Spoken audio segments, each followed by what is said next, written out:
Relax, I'm not calling you a liar. What I'm saying, the whole point of this video is that I think there are 4 moments in our running journey that if we are honest with ourselves, then we're going to make a ton more progress. And if we're not, unfortunately, we have to go through the heartache. And in this video, I'm going to take you through those 4 moments. We're going to discuss them. We're going to talk about how you overcome them, how we overcame them, and how we can be the best runners we can possibly be by being honest with ourselves. And it starts with this run right now. I need to go find a hat. Okay, hat acquired.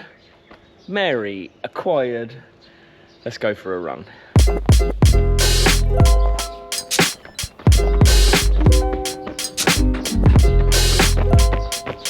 It's 6:30 AM by the way. Got to beat that heat. And we're just picking up our friend Jay as well. He's just parking his car there. 12 kilometers of easy, that's the plan for the day. Friday morning, team run. Friday morning. Okay, we're out on it. Let's talk about the honesty in training. And well, it's training and racing actually, and we'll talk about phase 1 first. So phase 1 is your ability to be honest when it comes to setting your goals for a race. And let's just say, you know, obviously this isn't going to apply to you if you're just running at the moment with no race in mind, or even if, you know, you're just racing but you're just happy to finish. Like, we're not talking about that. We're talking about when you set time goals for any distance really. It's about the honesty in that process of goal setting. So let's take the marathon as a good example and Mary as a good example. When we were goal setting for Mary, her initial marathon was a 3:36. If we'd have said at that point, right, I want to get to 3, that would have been what we would call unrealistic over one cycle, but it's also realistic over a number of cycles, because look where Mary is now, on the verge of running sub 3. So 6 years later. 5 or 6 years later. So it's really, the process has to be about being ambitious but being realistic. So I've got like 2 simple ways of how you would set a goal, particularly for a marathon, but this can translate to anything. And the first one is take your previous time and try and cut a realistic amount off of it. So when Mary ran at 3:36, we were fairly confident she could try and aim for like a 3:25, you know, the way her training had gone, that was a possibility. So we started the process there. Or your other option is to just run a bunch of easy runs, run a bunch of tempo runs, run a bunch of threshold runs. Take note of what the paces are, because they're done at heart rate. You'll get a good idea of what could be realistic over a marathon distance. Good example, right now my threshold runs are probably at 3:30 a kilometre. I want them to get to about 3:20 a kilometre if we're going to make 3:45 realistic. I think ultimately the good thing about being honest within the process, not just the goal setting, but being humble enough to know that the goal that you've set may or may not come off. You might get faster, you know, you might be able to set an even better marathon time. I train people that are currently going through that process, and the goals that we set were ambitious before, and now they're even faster than what we thought. So there is that, but there is obviously also the possibility that you don't hit those goal times in training and you have to readjust. And that's okay as long as you're honest and humble. Ultimately, this is the way I look at it, is if your goals are so unrealistic that you can't hit the paces in training, it quickly becomes demotivating. Like, it doesn't become a joyful process, which is what we want it to be. It's kind of why if we do 18 weeks of training, we absolutely front load the first kind of 9 or 10 weeks with heart rate based training, because that is very much training where you're at rather than where you want to be, and it sets you up for the second half of the training block, which is when we do... You didn't know I was on camera? No. Second half of Yeah. No, only joking. Pace. Yay! Look, I knew she'd get it eventually. Second half of the training block, we do marathon pace, because our body is then conditioned to hopefully be able to. So then it becomes motivating instead of demotivating. And all of that takes us to the start line, obviously, of the training block. Okay, we're back, as always, to the track, because this point is I suppose it's perfect for the track, and actually more perfect for right now, where I am right now. And the second time where you've got to show honesty in your training is the longest point of showing honesty in your training, and it's in the whole training cycle, the 18 weeks, for me anyway, the 18 weeks towards Chicago. There's so many times I have to be honest with myself. like I was saying, like this is the perfect example, because do I look like I'm under duress in this run? This is the second day of Chicago training, and I was supposed to be doing originally a threshold session, but it's not a threshold session. So as it happens, I'm not even doing a tempo session. This was originally threshold, dialed down to tempo, because I'm like, I've got some tightness. I wouldn't even call it pain, tightness in my leg. But we went to get some treatment today. We went to get some physio and dry needling, which by the way was amazing. And then we come to the track and we realize actually tempo isn't even the thing that we need to be doing today. And that's the reason I've dialed this session back, is because I'm being honest with myself. I could come here and we could have done a threshold session, but we ran a half marathon pretty disgustingly hard 2 days ago. We've got a half marathon this weekend, which will probably be another threshold effort. Do I need another one here? I could do it, but do I need one? And the answer is, of course I don't. I don't need a threshold session. I don't even need a tempo session. What I need to prioritize right now is my health and staying consistent. I'm aiming for 65 kilometers this week, and so I'm gonna get 65, and it might be pretty much all easy, and that's okay to me. The other track specific area of honesty that it's worth noting, and we won't spend too much time on it, is training where you're at rather than where you want to be. So where I want to be is running 3:45 a kilometer easy for my goal marathon pace, but that is literally, it's just not achievable right now. So training where I'm at is more about hitting my threshold heart rate, hitting tempo heart rates, teaching myself to suffer a little bit for when I do start in the second half of the block to hit goal marathon paces. I suppose on a larger scale to this one session, really what the honesty is about is like taking what life throws at you within your training cycle and doing what you think is the best for your running and you within the training cycle. Yes, don't worry, I am going to explain what I meant by that. It sounded cryptic, it's not. So for a start, it's like being honest about what you feel, where you feel you're at in your training. It's like that difference between tiredness and fatigue, because there's probably, life is going to throw you a few curveballs. You're probably going to come in from work sometimes really tired. Tiredness in of itself, if you're honest, it's not something that is necessarily detrimental. Like, you can train through to a certain level, but then you hit fatigue, which is different. And yeah, it is a fine line. I always try to explain the difference between tiredness and fatigue. Is this tiredness is something that we all feel that from time to time, but we could probably train through. It's not going to be a negative impact on our training. It's not going to injure us. Whereas fatigue is like, is this training session productive? Is it going to actually tip you over the edge? Is it going to lead you to an injury? Is it going to be counterproductive? There's no easy way of explaining which is which, but there has to be a level of honesty when you're reflecting on how you're going. Often just to get yourself going, like if you come in from work and you're like, do you know what, I feel a little bit tired, that's not enough to not train. You know what else is going to get you through? It's going to be honest outside of your actual running. It's going to be being honest about your diet, getting good sleep. Are you getting enough? Steve Magness put something I thought was amazing on social media just this week, where he said, and I've got to get this right, I'll put it on screen as well, but it was, lack of preparation is a coping strategy, because I didn't do enough is a softer reason than finding your limits. It was something like that, but essentially what he was saying is it's easy for us to provide excuses up front as to why we didn't perform well.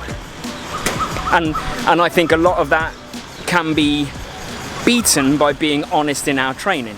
What about when you're planning? What about when you're planning to run your race and also when you're in it? So those kind of crucial couple of weeks beforehand and the during. Are you honest enough with yourself that when you stand on that start line, you're giving yourself the best chance of success? Because I think that's probably key, and it's probably a harsh lesson learned for most of us, me included. But when I start training for a marathon, what I want to have is an ambitious goal. There's no hiding that. You know, I don't see the point in playing small. I think put your goal out there, make it ambitious and work towards it. But the reality hits when you get towards the taper and you see if the training is warranting the ambitious goal that you'd put out there for yourself or into social media or told your friends about or whatever. So let's take me, for example. When I was training towards Berlin, my goal was 3:45 per kilometer, minutes per kilometer. That was what I thought I was capable of based off of a 2:44 in Chicago, and I trained hard towards that. And all of the way the numbers, the data was saying, yeah, we should be all right here. You know, I was running my marathon paced efforts in zone 2 at that pace. My long runs were scanning at about right, albeit obviously it's bloody hot here. So, you know, I'm not saying that I was running those paces, but I was running the equivalent of if you're in an oven. And then my lactate threshold sessions, I was running significantly faster than my goal pace, which you would want in a lactate threshold session. You know, I was running kind of 3:25 a kilometer with my goal marathon pace of 3:45. I felt like there was enough of a buffer. And so I got into the taper thinking, all right, well, I'm being realistic, but I made a mistake. I came up with a B, a C, and a D goal plan for my race. None of them included what happens if the day is really hot. Like things like weather you can't control, in terms of I can't control the weather yet, but you can control your response to the weather. And that's something that I didn't, because I thought, well, actually, I live in a hot country. What's the worst that could possibly happen? I didn't, on the start line, be honest with myself when it came to what should you do if it's too hot. And so when I started, I ran 3:45s.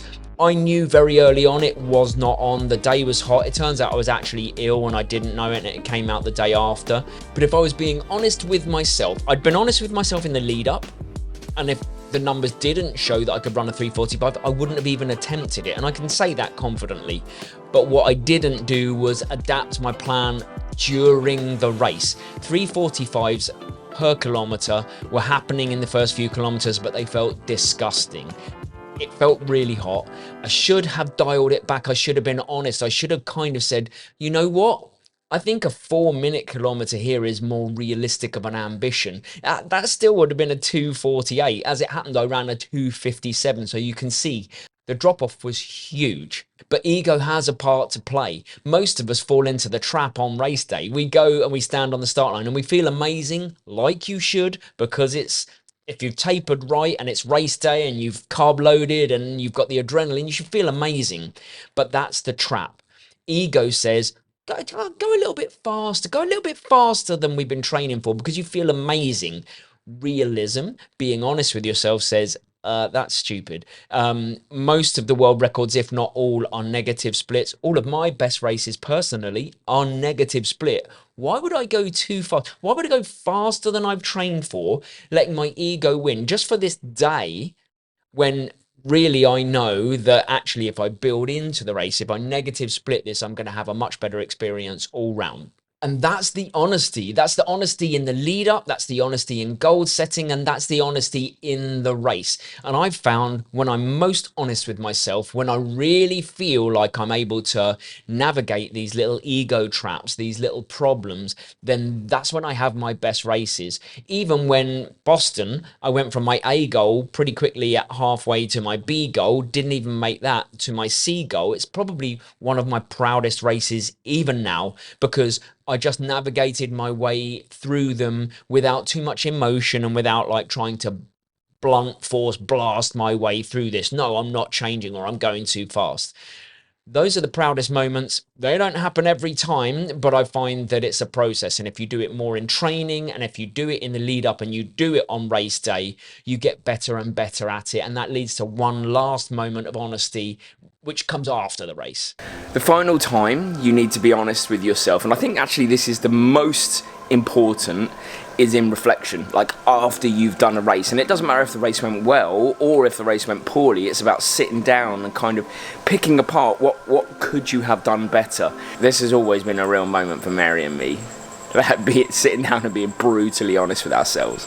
In fact, I'm so passionate about this topic that I created an entire unit of work when I was a teacher at school to teach the children to be able to, whatever activity they're doing, whatever sport they're doing, whatever technique they're trying to use, to be able to reflect on what worked and what didn't, and then adapt that to make it be better. That's how passionate I am at teaching people to be honest with themselves. I'm just trying to lock the car at the same time, and then to reflect, and then to adapt.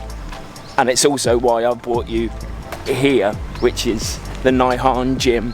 So we went through probably what I would call a lot of training cycles using the token gesture method of training, which was where essentially we would train at New York, Boston, Chicago, Berlin. I can reel them all off, where we said we were doing strength and conditioning because we were, but where were we doing it?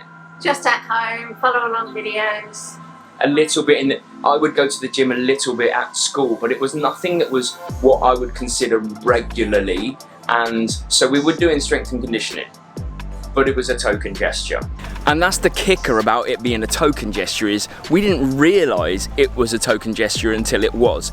So we were going to the gym, we were telling everybody we were doing strength and conditioning. That's not the point. What the point is when I started to not get through the Berlin block fully fit, when I broke down after the Shanghai Marathon and couldn't train for Tokyo, the token gesture suddenly wasn't good enough, and then you realise it's a token gesture. So we've been in the gym, like we've been going 3 times a week for 5 months now. We feel infinitely stronger.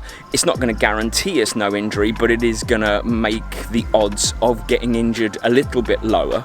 And it's because we had to sit down and be honest with ourselves. I mean, where else have we been honest, or where else could you be honest?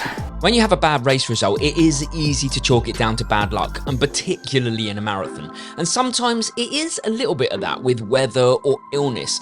But if you scratch the surface, if you're brutally honest, you probably will find a reason. For us recently, it's been not enough strengthening, but it has also been not taking carb loading and fueling in race seriously enough. It's also been missing runs when work gets too much and you get too tired. It's also been doing too much of what's easy, like zone 2 runs, and focusing on volume rather than pushing ourselves regularly enough with threshold work. And we don't see any of these mistakes as negatives, they're just learning points. But I would urge you to sit down after races and dig deeper, because when you stop protecting yourself for fear of failure, which I know is a coping mechanism, you can treat the journey for what it actually is, a puzzle to be solved and a fun game to be played.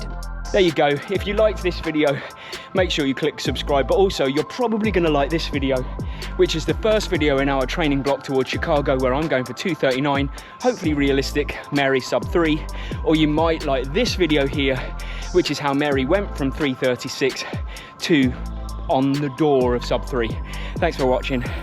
See you Wednesday.